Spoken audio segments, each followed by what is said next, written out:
Good evening and greetings of peace. My name is Yusuf Ismail and the program you're watching is I Beg to Differ. This program focuses on interactive discussion and interactive debate on socio-economic, political, cultural and religious issues affecting us as a community, and certainly looking, unpacking and exploring some of the global dominant trends in the international community. The age-old question, God exists, obviously. Or does he? Or in the words of the Quran, is there any doubt about God? In chapter 14, verse 10. A verse that indicates an Islamic answer to the title of John Humphrey's book, In God We Doubt. Medieval Christian theologians asked the question, does God exist, in a similar fashion, in a similar sense to the philosophical question about mathematics. Do numbers exist? We cannot see or touch God, but neither can we see or touch numbers, which are essentially abstract concepts inspired by our sensory experience. But not everyone agrees. Humanity's faith ranges across the entire spectrum of possibilities, from militant atheists to founders of the major religions. One issue is that neither logical argument nor modern science can conclusively prove or disprove the existence of God. Well, that's what we're going to be discussing this evening. And joining me via Skype, a guest to South Africa from Newcastle all the way in the United Kingdom, is Dr. Jonathan McClatchy, a cell biologist and somewhat apologist, engaging also in regular discussions with atheists and certainly with theologians. Jonathan McClatchy, welcome to South Africa and welcome to I Beg to Differ. Jonathan, yes, are you there? To be here. Are you there? Welcome to I Beg to Differ. Welcome, yes. Jonathan. Thank you. Great to be here. Okay, Jonathan, let me start off with this issue. Atheism as an ideology has existed. I mean, I wouldn't say an ideology, but certainly non-belief has existed from time immemorial. But we've seen in recent decades this new phenomenon called new atheism, which lends itself and often overlaps with secular humanism and anti-theism, more particularly in terms of being somewhat militant and in many instances characterized as fundamentalist. What would you define as new atheism? Yeah, so the new atheism is a more strident and militant form of atheism, as championed by people like Richard Dawkins and Sam Harris and Daniel Dennett and Christopher Hitchens. I recently had a debate with University, now retired, whom I would say is a representative of the new atheist movement. So yeah, it's basically their arguments are pretty similar to the old atheism, but it's a more strident, more militant and aggressive form of atheism. In 2007, there were about 4 prominent atheists. I think it was Richard Dawkins, Harris, Christopher Hitchens, and Daniel Dennett. They met at Hitchens' residence in Washington, D.C. for a private 2-hour unmoderated discussion. That event was videotaped and described as a 4 horsemen. And Dinesh D'Souza, who is on the I would say the close to the far right or on the right spectrum in the United States, collectively referred to these individuals as a so-called 4 horsemen of the non-apocalypse. In other words, an allusion to the biblical 4 horsemen of the apocalypse, but more particularly used in a disparagingly fashion in the sense of describing them as evangelical atheists, in the sense that atheism is not just simply something whereby they just maintain non-belief, but they actively go out and seek converts to this ideology, which is basically affecting us in the universities, in the schools, in popular culture. Right, exactly. What's your take on that? What's your perspective in relation to that? Yeah, so there's a movement that's become very popular in recent years called street epistemology. I don't know if you've heard of that. But yeah, I did. I have. I have heard of that. Go ahead, Jonathan. Essentially, the atheist equivalent of street epistemology is essentially the atheist equivalent of street evangelism. They stop people on the streets and ask them probing questions. They ask what topic they would like to have a conversation about in regards to a particular belief that that person holds to, and then they would go about probing to evaluate the reasons that belief and arriving at such a high confidence of that belief. So they would ask on a scale of 0 to 100, how confident are you in the truth of your belief? And then they would ask, so what brought you to such a confident conclusion? And they would, as a kind of employs a Socratic method of asking questions and trying to get the person to think through the reasons that they have for subscribing to that belief. Ideologically, would Sam Harris, Richard Dawkins, and Hitchens be on the same level, or would there be a variation in terms of the methods that they go out promoting their ideas of disbelief? Well, they have different areas of expertise, and Richard Dawkins, Christopher Hitchens tend to be quite aggressive in mocking and ridiculing people of theological belief. Sam Harris tends to be much more erudite and calm and reflective, considered. So there's very many different brands of atheism, and their approaches vary. Yeah, I think we seem to have lost you there. Jonathan, are you still there with us? There seems to be some sort of interference in the communication. Just one thing which I want you to perhaps unpack for us is that most contemporary atheists write from predominantly a scientific perspective. Many of them come from a biological background. I do believe you come from a biological background. Unlike previous writers or previous atheists from past generations, many of whom thought that science was essentially indifferent or even incapable of dealing with the God concept. Dawkins, on the contrary, argues, claiming the so-called God hypothesis is a valid scientific hypothesis. Could you unpack for us, when he speaks about the God hypothesis, what's he actually alluding to? Yeah, so Richard Dawkins thinks that the God hypothesis is a valid scientific hypothesis because a universe with a God would look fundamentally different from a universe without a God. So Richard Dawkins thinks, in principle, the God hypothesis is something which could, in principle, be demonstrated. As a scientist, I've often been baffled at how people could go through a four-year university program in the natural sciences and come out atheists at the other end, because the evidence for theism from the natural sciences is rather overwhelming, both in the physical sciences and indeed in the life sciences. We have, in the physical sciences, we have the evidence of fine-tuning of the laws and constants of physics, and also the evidence that the universe, in fact, had a beginning at some point in the finite past. And in the biological science, evidence of the digitally encoded information content in the DNA molecule, and the macromolecular machines in the cell that seem to require foresight to build.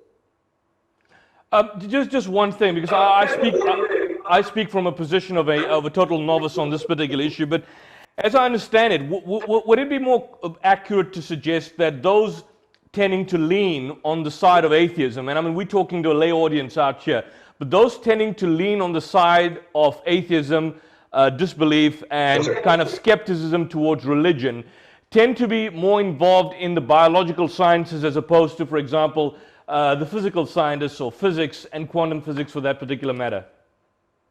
Yeah, I mean, there's certainly many there's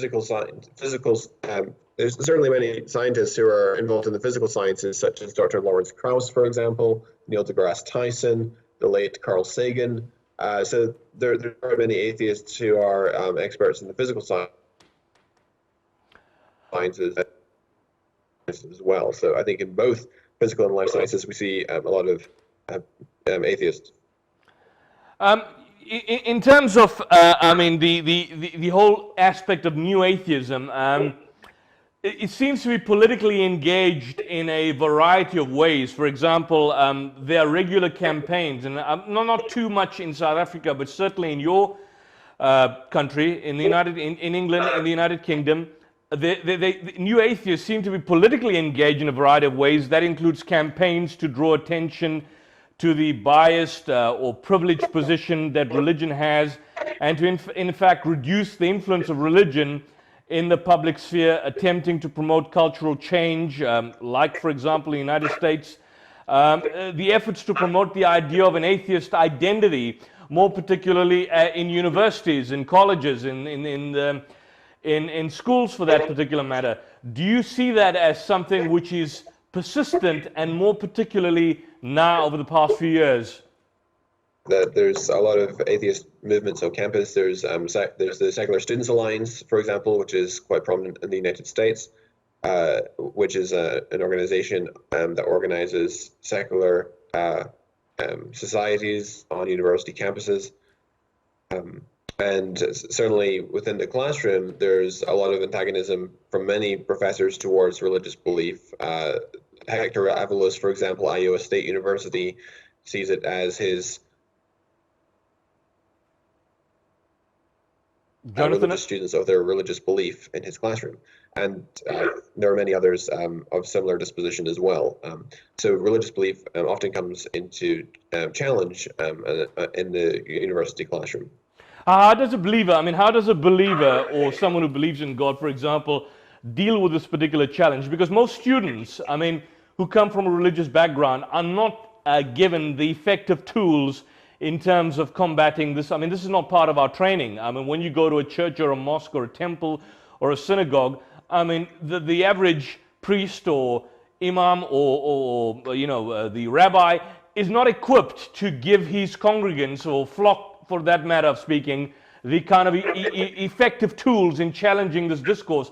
Well, what would you say? How do we meet this challenge? Yeah, I think that we need to be training our people to engage responsibly, intellectually with the challenges to faith because, as you said, when students go to universities, they've often not been properly equipped to deal with the onslaught of even the most basic objections to their faith,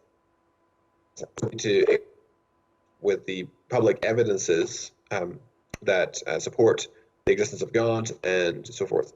Jonathan, are you still there? I think we seem to have lost you. Yeah, there's some connection problem, either on our side or your side. We're going to try and address that just before we go to the ad break. As a biologist, have you found? And we're going to probably unpack this in the next segment. But have you found your faith challenged at a personal level on a number of issues, particularly with regards to theory of evolution and neo-Darwinism, Lamarckianism, and so on and so forth? How have you kind of dealt with some of these issues? I'm fascinated by the subject of evolution, and so I did a master's degree in evolutionary biology. And the more I look at the evidence for evolution, the more problems in terms of explaining, for instance, the evolution of embryonic pathways, how you go from a zygote, a fertilized egg, to an adult form capable of reproduction. And of course, that happens by a process of cell differentiation and subsequent specification, where each round of cell division, you're down-regulating certain genes, not with respect to what that cell is going to be performing and doing really, but rather what its descendant eventually is going to be doing, what type of cell type it's going to be. And so that's a process, because you have to be able to look into the future and make decisions based upon future circumstances. And that's something natural selection is inadequate, I think, of doing, because natural selection is a process that lacks foresight. Yeah. And there's many biological machines that seem to require foresight in order to build, because they require multiple cooperating components in order to perform a function. Well, Jonathan, I just want you to hold that thought. We're going to go for a quick ad break and try and sort out some of the technical issues we're having, and we're going to be back shortly. Don't go away.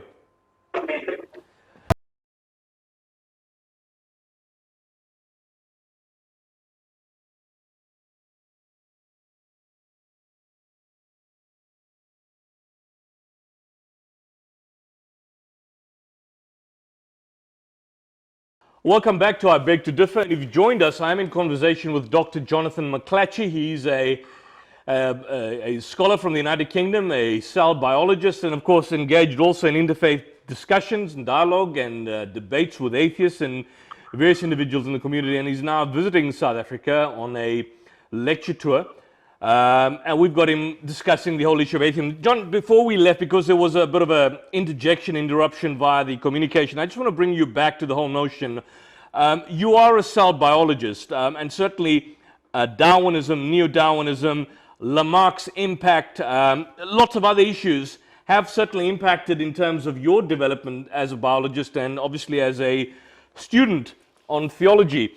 I just want to know, some years back, I think you had Aaron Ra on your podcast, I think your Apologetics Academy, and one of the issues, I had a bit of an engagement with him, but one of the issues raised was the fact that, generally speaking, according to neo-Darwinists, they've advanced what we would describe as a kind of modern synthetic theory, more commonly known as neo-Darwinism, commencing from the 1930s.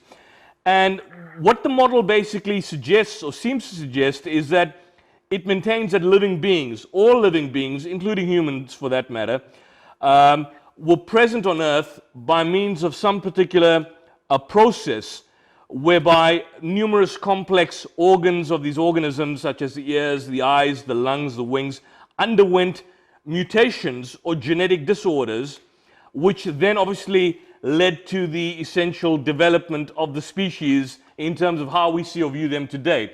Now, that's one of the arguments that neo-Darwinists seem to basically present.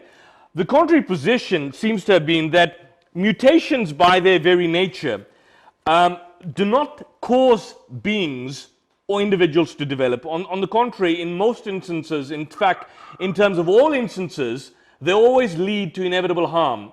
I'm asking you as a biologist, how is it that this so-called theory can obviously be postulated as a means to show positive development when in almost all instances it leads to some sort of deformity or disorder in the primary being? So it's not actually true that most or all mutations are disadvantageous or cause harm. I mean, around 75% of mutations are neutral and they have no positive or negative value. And then the second most frequent type of mutations are deleterious to the organism and actually result in harm to the organism and a negative impact on its ability to survive in its environment. And then a very small minority of mutations are beneficial to the organism, such as the acquisition of antibiotic resistance or insecticide resistance and so forth. So it's envisioned that the few mutations, the rare mutations that are actually advantageous, end up becoming dominant in the population. The increase in frequency over time in the population because they are subject to natural selection. Natural selection preserves the successful combinations of gene variants, those gene variants that help the organism to survive, to reach reproductive age and produce fertile offspring, etc. The problem is that many of these, most of these advantageous mutations are not resulting from the synthesis of new biological information content. In fact, most instances of antibiotic resistance are actually the result of changing a parasite for an antibiotic, which is not a very difficult feat. Furthermore, to change an animal body plan, you really need to change the early developmental sequences because the animal body plan is determined very early on in embryonic development. So could I just interject there? Sorry about that, Jonathan, but I just want to interject. So you raise the issue of antibiotics and the kind of resistance that an individual would develop when presented with antibiotics. But I'm saying in a general sense, and I speak again from a lay perspective, would mutations in at least 75%, or you mentioned, I think alluded to 75%, be viewed as a destructive mechanism, or is generally described as something which possibly leads to cancer in human beings and so on, but that is presented in the broader spectrum as an evolutionary mechanism? Now, I'm saying, is that scientifically plausible? Most mutations are neutral, and then a great many mutations are harmful, and then very, very few mutations are beneficial. But the ones that are beneficial are the ones that become dominant in the population, so they increase in frequency over time. Have we seen, for example, a mutation example in any species which is observed to in fact develop the genetic code? Well, it depends what you mean by develop genetic code. What do you mean by that? Well, I mean, each and every single person, as I understand, or every living organism has a specific genetic code which determines, how he operates in society, his internal organ structures. And I'm saying that when there is when the gene changes, or it's like, entering the realm of science fiction where something mutates or changes to the extent where now you have these kind of positive features developing in the individual. That hasn't happened. Yeah, we see trivial things happening, but when you require multiple coordinated changes in order to accomplish a new function, then that seems to be beyond the purview, beyond the ability of the DNA, of the neo-Darwinian mechanism. So when you require, say, 2 or 3 or 4 coordinated changes before you accomplish a new function, then I would say that it's probabilistically prohibitive. I just want to point one, and then we're going to move on because there's so many other issues we need to focus on. Since the early 20th century, most evolutionists, I don't know whether it's cell biologists or just general biologists, have been trying to produce mutations in fruit flies in order to kind of lend credence to the notion that something positive can obviously develop and give this as an example for useful mutation. But if you look at the experiments that have in fact been conducted over the many decades, at the end of those efforts, most of in fact, all 100% of the fruit flies were disfigured, diseased, and defective flies, and which goes to show that the theory or the experiments which were going to be used as a justification to support this theory has never obviously up to this date been proved. Is that the position now in 2020 as well? Right. So in Drosophila, there's been many screening studies that have been done where mutations have been induced to find out what effects they have. And there's a class of genes known as homeobox genes, or HOX genes for short, which are involved in embryonic development. And there's a particular gene that's called ultrabithorax, and a mutation in ultrabithorax can result in having an extra pair of wings, instead of where the balancers in the fruit fly should be. So you go from a 2-winged fruit fly to a 4-winged fruit fly.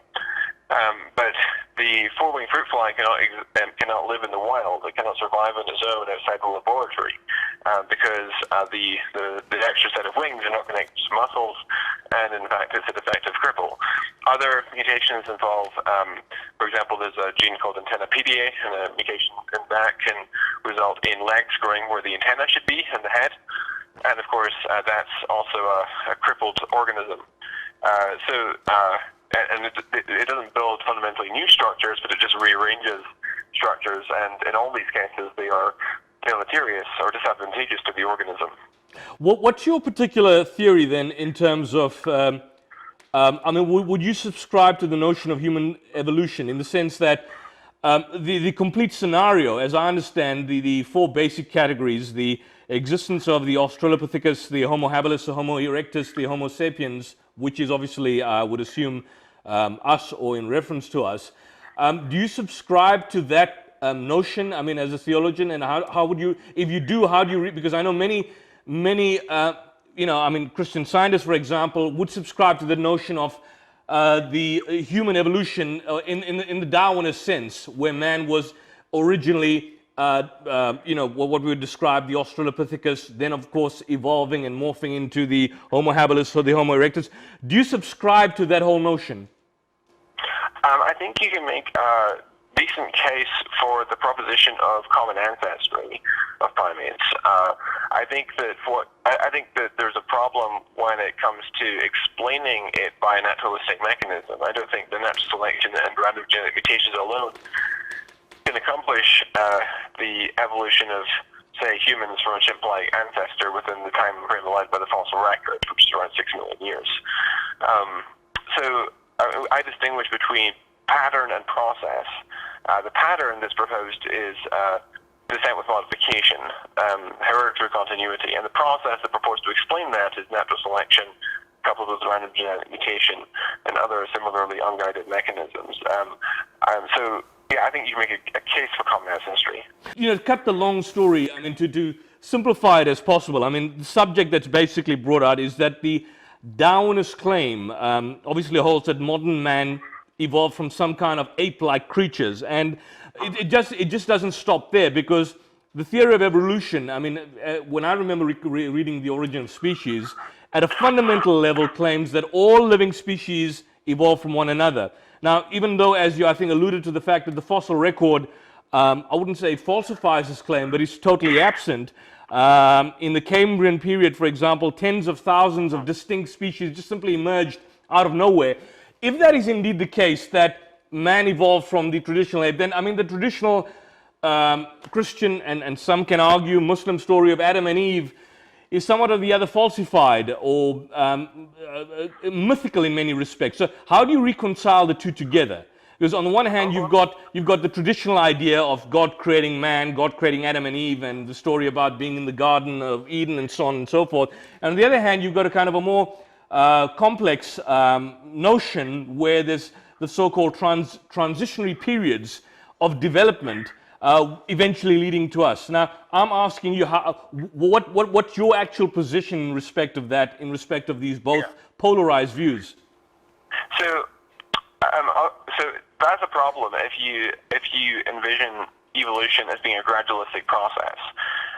But I don't envision evolution as being a gradualistic process. I'm a design proponent, and so I allow for God intervening to bring about new organisms. So once you start to move away from the gradualistic picture, where evolution happens very gradually over millions and millions of years, then the boundary between special creation and common descent starts to become blurred. The way that evolution is thought to work in the conventional sense is a very slow, gradual process, and it's in the same sense that, on the standard view, there's no first human, right? In the same sense that there's no day that you can point to, there's no date that you can say on which you became an adult. It's just a very gradual process. It's like asking how many facial hairs does it take to qualify as a beard? Well, you recognize a beard when you see it, but you couldn't quantify how many facial hairs are necessary to qualify as a beard. In a similar way, evolution is thought to happen very gradually, such that there was no first human, because it's a very slow and gradual process.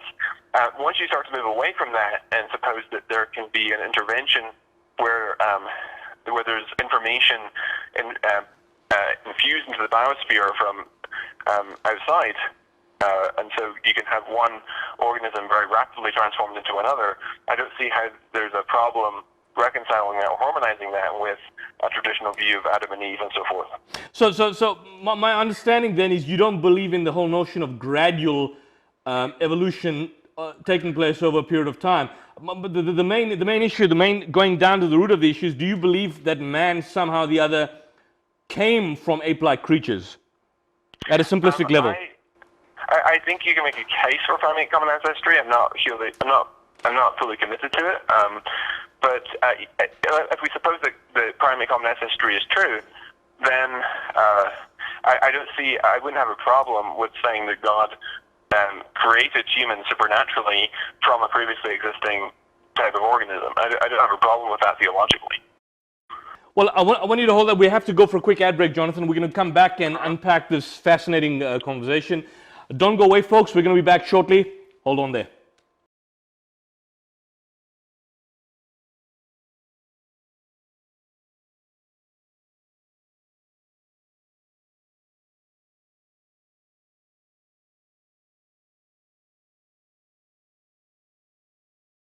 Welcome back to I Beg to Differ, and if you joined us, I am in conversation now via phone with Jonathan McClatchy, who is a visitor to South Africa. I've had a number of engagements with him in the past on theological issues and so on. Jonathan, we went to the ad break, we touched a bit on evolution.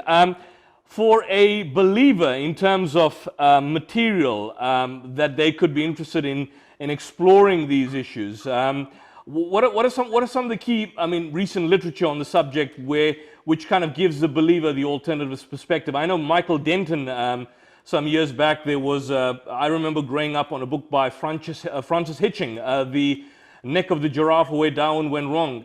And I think in the Muslim world, obviously now he's been discredited, but you've had for many years the works of Adnan Oktar or Harun Yahya.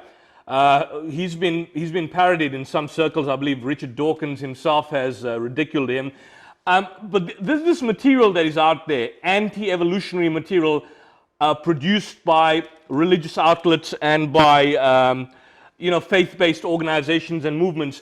Do you find them as helpful in terms of furthering the discussion, or do you find them as counterproductive in the long end and scheme of things? I mean, since you're talking to predominantly Muslim audience, I mean, for many years, in fact, since the early 90s, not so much now since he's been discredited and debunked, Adnan Oktar, some would say that he never wrote the books, more popularly known by his pen name Harun Yahya, spent an inordinate amount of time writing on evolution, the theory of evolution. I believe he sent a number of books to your country and to the United Kingdom, to Oxford, to Cambridge on the whole notion of creation. Are these material literature, are they helpful in the long term?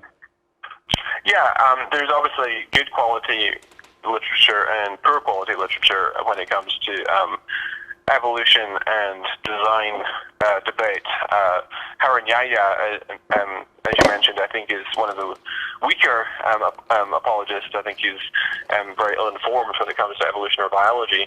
I wouldn't talk about anti-evolution literature, because it's not anti-evolution as such. We want to find the truth, whether evolution is the truth or not. So it's well. I mean, he's sued universities in Turkey. I mean, he's gone and engaged in litigation suits against scientists and biologists who have been basically teaching evolutionary theory in schools and universities in Turkey.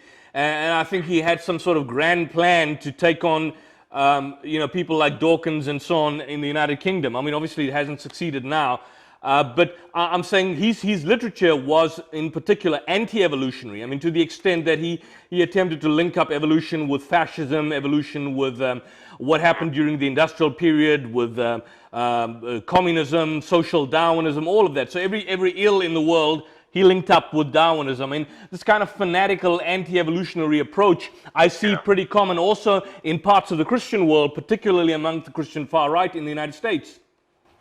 Yeah, absolutely. There's people in that category. Ken Ham, for example, or Ken Hovind, both of whom are thoroughly discredited in terms of their being informed about evolution, because they're both very ill-informed, and there's many other people in both the Muslim and Christian communities who have written on the subject of evolution without really being informed about the subject, and so it's done a lot of damage, I think, when people do that. In terms of scientific literature, which is critical of Darwinism, written at a popular level, Michael Behe's books I highly recommend, Darwin's Black Box, The Edge of Evolution, and his more recent book, which is called it's called Darwin Devolves. You mentioned Michael Denton, who wrote Theory in Crisis. He recently wrote a revision of that called Evolution is Still a Theory in Crisis. I also recommend Douglas Axe's book, Undeniable, How Biology Confirms Our Intuition That Life is Designed. Stephen Meyer's books, of course, Signature in the Cell and Darwin's Doubt. And he's coming out with a new book soon called The Return of the God Hypothesis. So these are a few of the books I would recommend on this subject. I don't know if you've realized that in South Africa, I mean, unlike Europe, which is pretty far ahead in the United States, we don't have this kind of challenge of new atheism that kind of impacts on us as it has basically in the United States and certainly in the United Kingdom. But certainly in many of our academic institutions, that is becoming extremely common. Department of Anthropology and Biology Department and so on. And so these are ongoing challenges that we'll be facing. I want to take you to something whereby modern theologians, particularly something like William Lane Craig and others have come up with, the Kalam cosmological argument as a modern formulation for the cosmological argument of the existence of God. It's named from Kalam, which obviously indicates Islamic scholasticism, or the word. Al-Ghazali, right? Yeah, Al-Ghazali, going back to Al-Ghazali. I mean, I see more often than not that in proving the existence of God, as opposed to going to theology, and for that matter, apologetics, people resort to kind of philosophical arguments in terms of proving the prime existence of God. And you see this amongst nowadays modern apologists, Christian apologists, and certainly Muslim apologists that have moved away from this traditional approach of, the Quran or the Bible has scientific arguments, and so this therefore vindicates the credibility or authenticity of these books. I'm saying, is a Kalam cosmological argument a sound argument due to its basis in the nature of causality and argument against the possibility of infinite regress? Would you see that as something still relevant in 2020? Yeah, absolutely. I do think it's a valid and sound argument. The Kalam cosmological argument, for viewers that aren't familiar with it, is the premise one: everything which begins to exist has a cause. Premise two: the universe began to exist, and the conclusion, therefore, is that the conclusion, therefore, is that the universe has a cause. And of course, we can say certain things about that cause, namely, it's trans-temporal, spaceless, and immaterial. And I would also argue that that cause is necessary because every world you must come back to something which necessarily exists, something exists as the necessity of its own nature. Everything which exists has some explanation for its existence, either in some independent cause or necessity of its own nature. For example, numbers and the laws of logic didn't begin to exist or were brought into being by something else, but they exist out of self-necessity. And if we're to avoid an infinite regress of causal explanations, then eventually we must get back to an unmoved mover, something which exists out of self-necessity. The universe, of course, is contingent because the scientific evidence and philosophical arguments established the universe began to exist at a point in the finite past. Of course, the fact the universe had a beginning was opposed in the 20th century because of its profound theological metaphysical implications. The mainstream view from up to the 20th century was the steady state theory, which maintained the universe was eternal in the past, never had a beginning, which is far more consistent with an atheistic view than if you have a universe that has a past beginning. And in fact, Albert Einstein's equations from his general theory of relativity predicted a cosmic space-time beginning. And he famously invoked the cosmological constant as a fudge factor to evade the reality of a space-time beginning. And he later went on to call that the greatest blunder of his career, as evidence piled in the universe does in fact have a beginning. For example, Hubble's telescope. Hubble observed the galaxies, the light from distant galaxies being shifted towards the red end of the spectrum. This is called the red shift, which reveals that the galaxies are moving away from us in every direction that's proportional to their distance, which indicates that space itself is expanding over time, like a balloon being blown up, with dots over the balloon, and the dots move further and further away from each other over time. And of course, if you rewind the tape of the universe back far enough, you eventually come to a point where there's zero spatial volume, where you have no matter, time, and space. The universe begins to exist. Also, the second law of thermodynamics maintains that the entropy, or the level of disorderliness of the universe, increases over time. The universe is running out of usable energy to the point that, left to itself, the universe will reach a heat death where there'll be no usable energy left, and everything will be absolute zero temperature.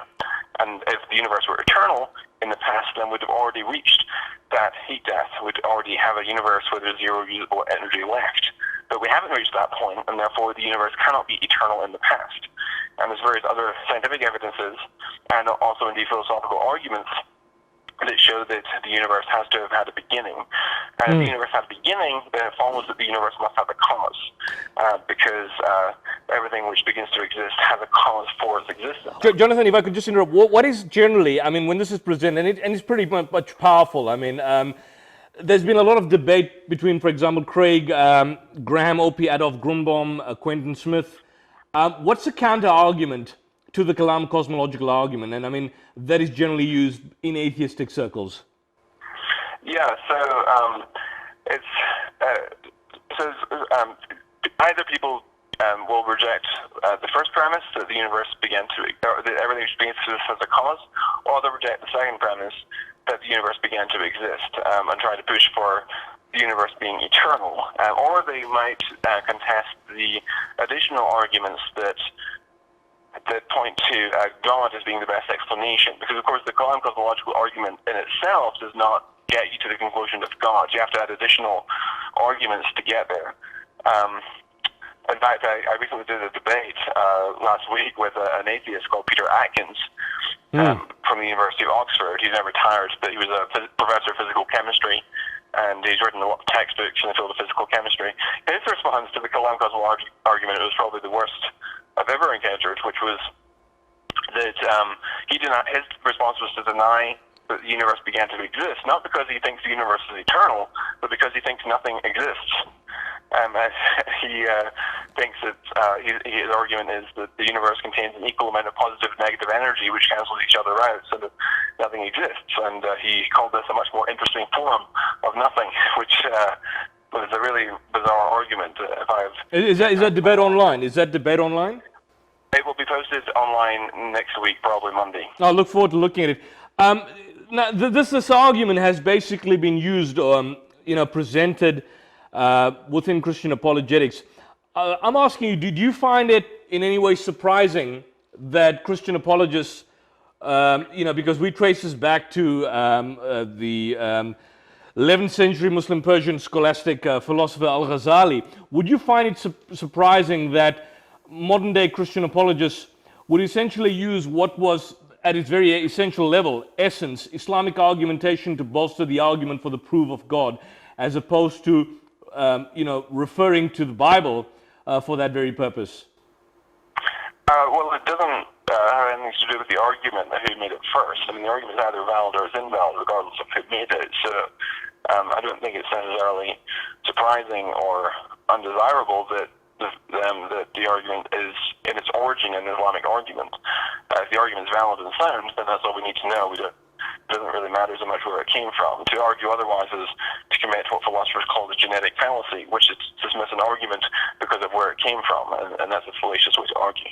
But the point is that the argument was used essentially to prove the existence of the Islamic God or the Islamic concept of God. Now, when someone like Craig, for example, or I think Quentin Smith, or for that matter Richard Swinburne, use this argument to prove the existence of God, they are using it at its very core to prove the existence of a divine being. But if I could basically unpack it, they're not using it as an argument to prove the existence of a triune Godhead.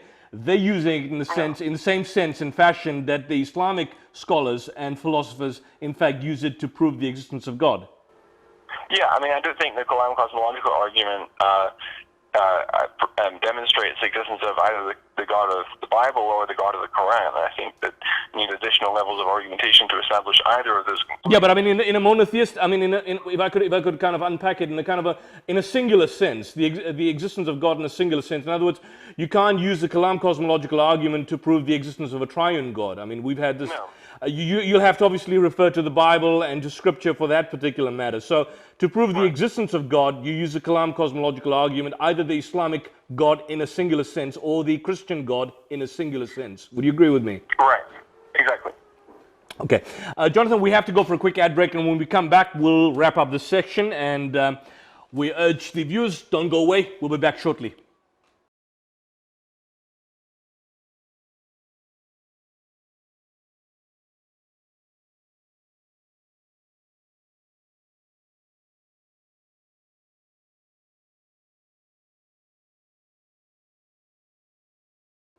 Welcome back to I Beg to Differ, and if you've joined us, we are in our final segment discussing and debating some of the bigger issues. We generally focus on political and contemporaneous debate, but I think this is an important issue which sometimes is taboo, and we don't see this too much discussed in religious circles, the existence of God, the challenges that religion obviously faces, and certainly the corroding acids that secularism now is obviously impacting the religious worldview and believers in general. And joining me via phone now is Jonathan McClatchy, who is a guest in South Africa in Johannesburg. He hails from Newcastle in the United Kingdom. I believe he's since moved to the United States, where he's based, teaching biology, a cell biologist by profession, and obviously engaging in debates with atheists and other faith-based community organizations and individuals. Jonathan, the point made by the French philosopher, and I want to move this discussion further, Voltaire, that if God did not exist, then we would have to invent him. And the point being made is that without a divine being to check right and wrong, any number of atrocities are possible and obviously could go unpunished. And the obvious argument is that people assume that without the belief in God, without the belief in a kind of a higher being that could possibly spy on us, people would be engaged in all forms of anarchy and social dislocation in relation to each other. But the contrary argument has been made as well, that some of the bloodiest wars and bloodshed that has been in fact committed by religious people. What's your take on that? That's probably true, but it has nothing to do with the truth or falsity of religious belief.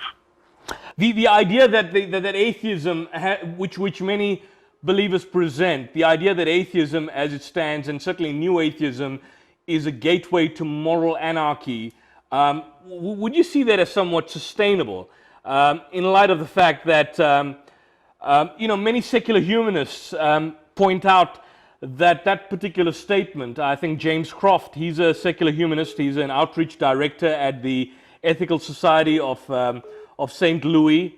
He sees that conclusion as unwarranted. That statement is not remotely justified according to many modern day atheists. What's your take on that? Well, I think atheists, whether they believe in God or not, have access to the moral law, right? And so I think so atheists have the capacity to be moral as much as anyone else does, and if they have access to the moral law, even though it presupposes a theistic lawgiver, they're nonetheless have a conscience and can act in accordance with that. So I don't necessarily buy that. I mean, there are certainly movements like movements of social Darwinism, such as eugenics, which are derivative from Darwinian principles, that you eliminate the races that you perceive to be weaker, etc.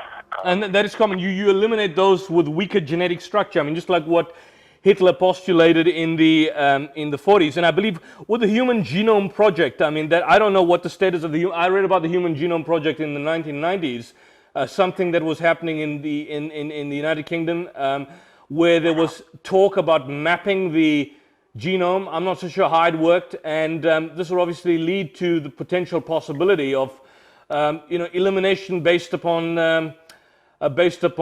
distortion. Yeah, it's like now we can tell that we can tell before birth if someone is likely to have Down syndrome, and so actually the incidence of Down syndrome has dropped, not because we found a cure for Down syndrome, but because people are getting abortions if they think their baby might have Down syndrome. And so this goes back to the root point: is that do we need a moral law to be moral? Well, if we don't have a moral law, then there's no sense of right and wrong anyway, so it becomes meaningless to talk at that point. Yeah, but I mean, the point being made, atheists don't have a moral law to basically, turn to, but the argument presented by humanists, and I think, if I'm not mistaken, even by people like Hitchens, is that people generally have an intuitive bias against atheists because they intuitively associate immoral acts with disbelief in God. Notwithstanding the fact that many atheists, without believing in God, could have their own moral beliefs, which are not necessarily about Scripture, or deriving it from Scripture, or deriving it from the idea that there is indeed some sort of higher being that is watching over them. And so, without the existence of a higher power, you can still have the distinction between good and evil. Yeah, for sure. I mean, there's lots of religious people that have done really bad things as well. So these sorts of arguments about who's committed the more evil acts has nothing to do with whether or not their beliefs are true. Their beliefs stand or fall independent of the moral character of the people contending those claims. Do you see, for example, in Europe and the United States, that modern-day Christianity has somehow or the other become a handmaiden to secularism?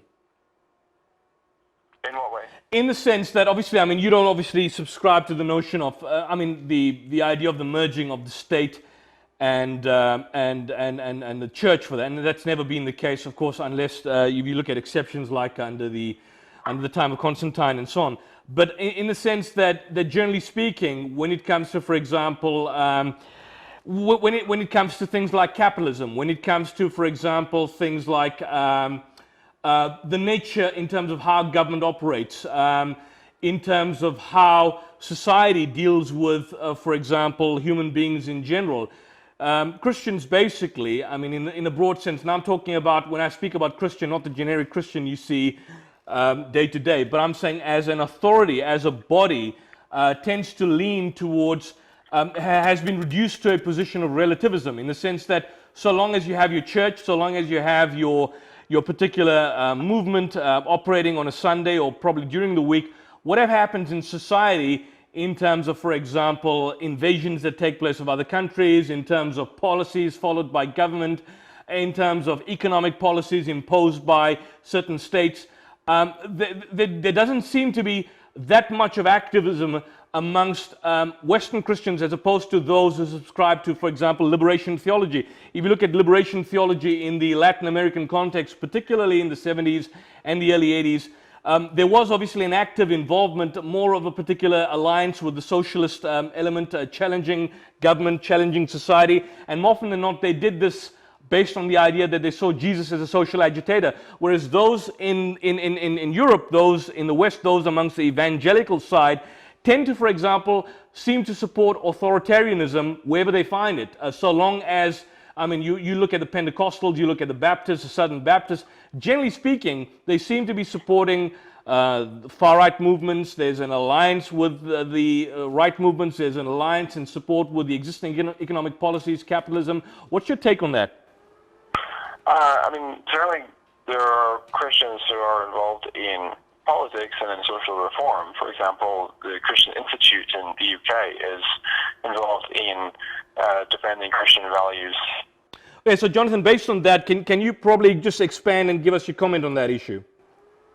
Yeah, so there's certainly Christians and Christian organizations that are involved in social reform and in politics. For example, in the UK, we have the Christian Institute, which is involved in opposing, or is involved in fighting for the liberties of Christians and also for promoting Christian values. For example, opposing same-sex marriage and abortion and so forth, fighting for pro-life.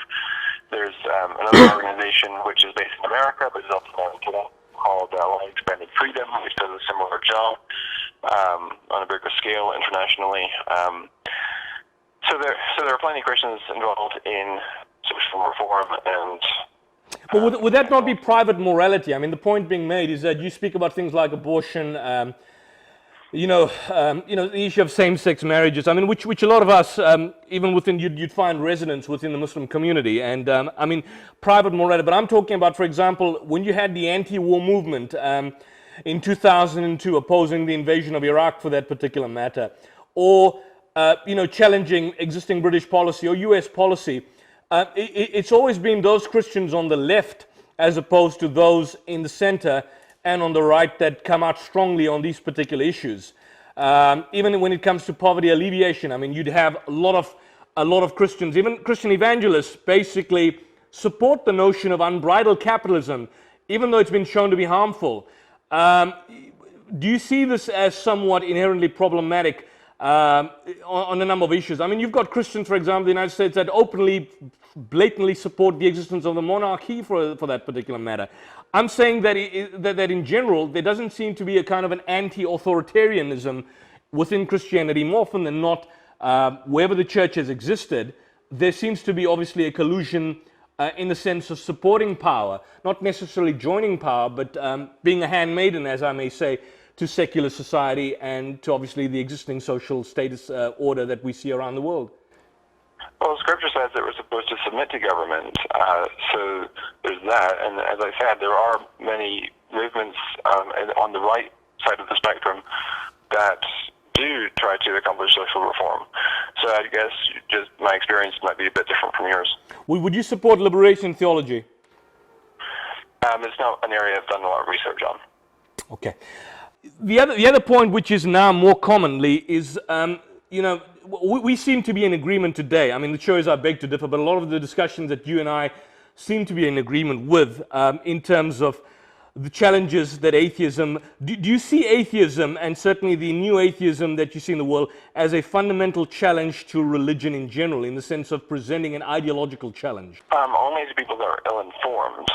Which is the majority of us. I mean, the majority of us. I myself, personally, I'm not an expert on the subject. I haven't had many. I think I had one debate with an atheist, but I mean, the majority of people out there, and the average Christian, is in fact ill-informed on atheism. Yeah, I mean, I think it's certainly a challenge for people who are ill-informed. I don't think it poses much of an intellectual challenge in terms of, I mean, I think the evidence points very strongly towards the existence of God and also to the truth of Christianity. Obviously I'm not very impressed by atheistic arguments to the contrary. Neither am I. Neither am I. Do you find it disturbing, and this seems to be a recent trend over the years, that many Christian, I don't know if you could call them Christian apologists, but more particularly polemicists, seem to be partnering ideologically with many atheists? And when I'm speaking of partnering, I'm not talking about, I mean, I have friends, personal friends of mine who are atheists, who are non-believers and so on. That's one level, certainly that's one aspect. But I'm talking about amongst many polemicists, I wouldn't say apologists, more particularly polemicists from the Christian side, that seem to be engaging in a, if I could call it, an ideological partnering with many atheists online. Do you see that as disturbing? You'd have to give me specific examples, because well, I mean, I'll give you one example. We had there's this other guy that's I forget his name, not Aaron Ra, the other gentleman that has a regular presence online. I think Sargon of Akkad, right? I don't know that name. Sargon of Akkad, and there's someone called the Apostate Prophet. I don't know, you probably heard of him. Oh, yeah. The Apostate Prophet. I mean, and he's in regular. I mean, they do joint shows with a number of polemicists from the United States, many of whom, have basically made it part and parcel of their ministry to attack, to belittle Islam, to basically ridicule Islam. And they have regular podcasts. I'm not talking about just once in a blue moon, regular, once every 4 or 5 days. Do you see this kind of engagement as disturbing, in a sense, as opposed to calling people to believe in one God or calling people to the belief in God?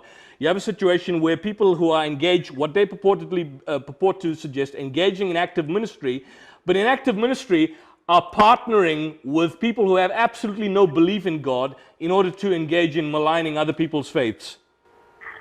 Well, I mean, I'm not familiar with that particular incident because I don't particularly. Well, I mean, the argument, I mean, what's this guy from the United States? Wood, I think, is it Wood? David Wood, Shamoon. I mean, we've dealt with them in the past. They have regular engagements with the Apostate Prophet. And these engagements are not to challenge each other's beliefs or for example, I mean, as Paul would say, to call, I think, was it Acts 17, to basically confront false beliefs. These individuals engage in partnering with each other, segment partnerships in terms of discussing Islam and ridiculing other faiths. Do you not see that as somewhat problematic and mutually destructive in the long term? I'm not going to comment on that. Do you see that? But I mean, you've had engagements with them in the past. You choose not to comment on that? I mean, in a general sense, leaving out the names, would you see that as problematic? I'm not going to comment on that because it's not something I don't follow Apostate Prophet, and I don't know exactly what goes on there, so I'm just not going to comment on stuff I don't know about. You follow David Wood, don't you? Yeah. That's a regular, because I mean that's on his particular show, but I mean certainly you've got your right not to comment on that, and that's obviously your prerogative. Lastly, you have suggested in the past discussions on the Quran and science, and I've moved away from these kind of engagements because, I mean, you can make a case either way. I'm just curious to know, as a biologist, do you find anything problematic from the biblical perspective in terms of science and what you read in the Bible? No. So, for example, the Genesis account, the Genesis creation account, would you see that? I mean, you obviously, I mean, I don't need to discuss it with you, but you obviously are aware of the critique against Genesis creation account. Do you interpret that in a literalistic sense, or would you see that as a kind of a skeletal outline in terms of what may have taken place at the beginning of creation? Yeah, I mean, we know that the ancients used numbers symbolically.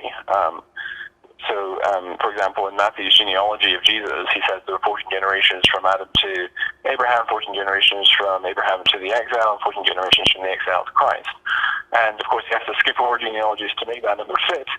And the reason he uses 14 is because 14 is the numerical value of David's name. And so he's trying to communicate that Jesus is the greater David, etc. Yeah, I've heard that. So there's more. You believe there's more than 14 generations? Oh, yeah, absolutely. Yeah. He has to telescope genealogies and skip over them to make that number work. Yeah. I mean, so the ancients often use numbers symbolically, and I think a similar thing is plausibly going on in Genesis 1. I don't think that.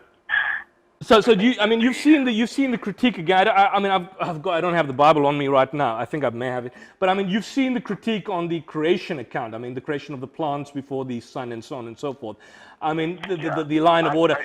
I'm just curious to know, do you accept the Genesis account in literal? I mean, do you, for example, believe that Adam and Eve were the first people on Earth? I mean, taking into account now what you've said on the whole notion of evolution and the fact that you're not necessarily excluding the possibility of that, would you still then submit to the idea that literally Adam and Eve were the first people on Earth, and literally, as it's maintained in the first page in the book of Genesis, the creation account is as it is, or that's just simply a skeletal outline and they are missing gaps? Right, I do think Adam and Eve are the ancestors of all humans.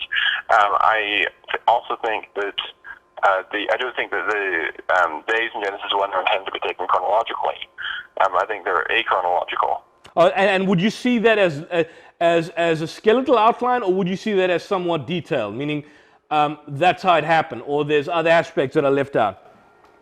Yeah, it's a skeletal outline. Yeah, I think that's it. Okay, that's fine. I just want to move on because time is at the flood of Noah. Let's go to the flood of Noah. We have the flood in the Quran, which is localized. You've got the flood of Noah as a kind of presented as a global flood in contrast to the Quranic narrative. Do you believe that there was indeed a global flood, and what's the kind of archaeological or historical evidence for that? No, I don't think there was a global flood. You don't. You say you don't think there was a global flood. Correct. I think that I take it as a regional flood. Okay. And so the ancients often spoke of localized events in hyperbolic or generalized language.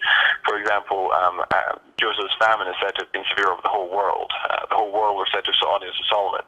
Acts chapter 4 says there were God-fearing Jews gathered in Jerusalem from every nation under heaven. Luke chapter 2 says the census was taken so the whole world might be taxed. So you're basically saying, and I know time's at a premium, you're basically saying that hyperbolic language is used, which seems to, if you read it literally, it would seem to indicate a global flood, but in reality it's more of a localized event. Correct. Most fundamentalist Christians would disagree with you on that particular point. I'd agree with you because I believe it's a localized flood, but most fundamentalist Christians would disagree with you on that point because a literalistic interpretation of Scripture would seem to suggest that it was indeed a global flood. Mm-hmm. I would disagree with them. So it would be a minority. The other aspects, I mean, for example, something that comes to mind, the sun stopping, I think in the book of Joshua, I think in the 10th chapter of the book of Joshua, the sun stopping in the middle of the sky, delayed going down a full day. What's your take on that? Yeah, so that would be using the language of appearance. It's using language of appearance, which is often used throughout Scripture. And, so, I mean, but that's exactly the point, because, I mean, as I recall, it speaks about the sun stood still, the moon stopped, the sun stopped in the middle of the sky, delayed going down about a full day. Reading it literally would obviously create a problem. Are you suggesting that is an allusion to appearance? Yeah, that's correct. So I mean, the contrary position, when, for example, you have the story of Zulkarnain in the Surah Al-Kahf in the Quran, he came, he saw the sun rising over a people who had, no clothes, and he saw the sun set in a murky water or something along that line, or in a turbid sea of some sort. I mean, why is it that many, and I'm not saying you, Jonathan, I haven't seen it from you, but I mean, why is it that Christian polemicists do not apply consistent, even scales when, for example, dealing with one scripture as opposed to dealing with the other scripture? I mean, the same argument can be made either way, depending on how we obviously interpret it within the context of the passage as it's been revealed. Yeah, so I think difference with the dual carnane incident in Surah 1886 is that dual carnane allegedly even finds the place where the sun sets and observes it setting in a pool of murky water. And then, when you continue reading, he then goes the opposite direction and discovers the place where the sun rises and discovers that the people living nearby are not sheltered from its heat. And also there are hadith interpretations which interpret it as literally setting in a pool of murky water. But I mean, the point is, it speaks about appearance. Even when you use terms like sunset, sunrise, we know the sun doesn't rise and the sun doesn't set. It's the actual rotation of the earth and the eventual revolution of the earth around the sun, which obviously creates the appearance of sunset and sunrise. Now, I'm saying that if you see something which is not as graphic as the Joshua account, because Joshua's account does state clearly the sun stops in the middle of the sky. It was delayed going down for a full day. It speaks about delaying going down for a full day. You are prepared to give the argument of appearance on that aspect, but whereas when you refer to a passage of Zulkarnain appearing, coming towards the west or the east, and he sees the sun, he found it set in a murky water or in a turbid sea, that the same kind of leverage is not granted for the Quran. And I'm saying, don't you believe that there should be consistency in our approach in terms of how we obviously approach Scripture, in terms of how we maintain an interpretive relationship with our texts? The first thing is that Surah 18 actually says that he found the sun rising and the people not protected from its heat. Well, that's afterwards. I mean, he first found the sun set, then he finds it rising. And it specifically says that the people were not protected from its heat. So it suggests that they are geographically in proximity to the sun, and so they are getting sunburned because of the sun. And also there's a hadith tradition, I don't have it in front of me right now, but there's a hadith tradition which interprets the dual carnane incident the same way that I'm doing. Yeah, but I don't think it refers literally to that. But we can go on for that. But I mean, I just saw the Joshua 10:12 account was that the sun stopped in the middle of the sky and delayed going about for a full day. As I recall reading, there's never been a day like it before or since the day when the Lord listened to the human being. Surely the Lord was fighting for Israel. I mean, that's a graphic account. You do agree with it? That is a graphic account in the sense that delayed going down, sun stopped in the middle of the sky. What would be the exegetical model that you're using to suggest that that verse is not what it appears to say? Well, it's as miraculous as it can, and I think that it's plausibly understood as language of appearance. When you say miraculous, what was the miracle? What was the miracle, Jonathan? So I don't know. I don't know what was going on there. God caused the sun to appear to stand still in the sky. I don't know why he did that, but the point is it's a miracle. But even if we suppose that there is a scientific mistake, that would not refute Christianity, whereas demonstrating a scientific mistake in the Quran would refute Islam because of the difference in our views of inspiration. We as Christians don't believe in dictation theory. Muslims, at least Sunni Muslims, believe that the Quran is eternal, Surah 85:22, and that the Quran is unchanging, and that it was delivered and dictated to Muhammad. So you're saying, Jonathan, that in a nutshell, basically, based on the fact of the difference between inspiration and revelation, inspiration by its nature possibly allows for the existence of possible errors or mistakes. In other words, you don't subscribe to the theory of inerrancy. I'm not a dogmatic inerrantist, no. So you're not a dogmatic inerrantist. Lastly, Jonathan, we've come to possibly the end.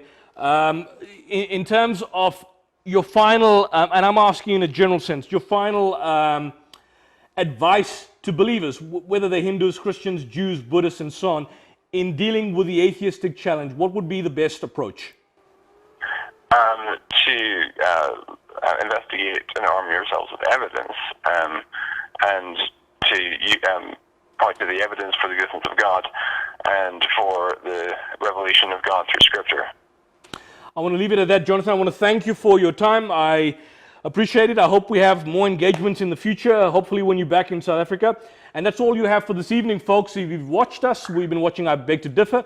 And join us next week for more interactive debate on this and other issues. Till then, greetings of peace. And if you're traveling, have a safe journey.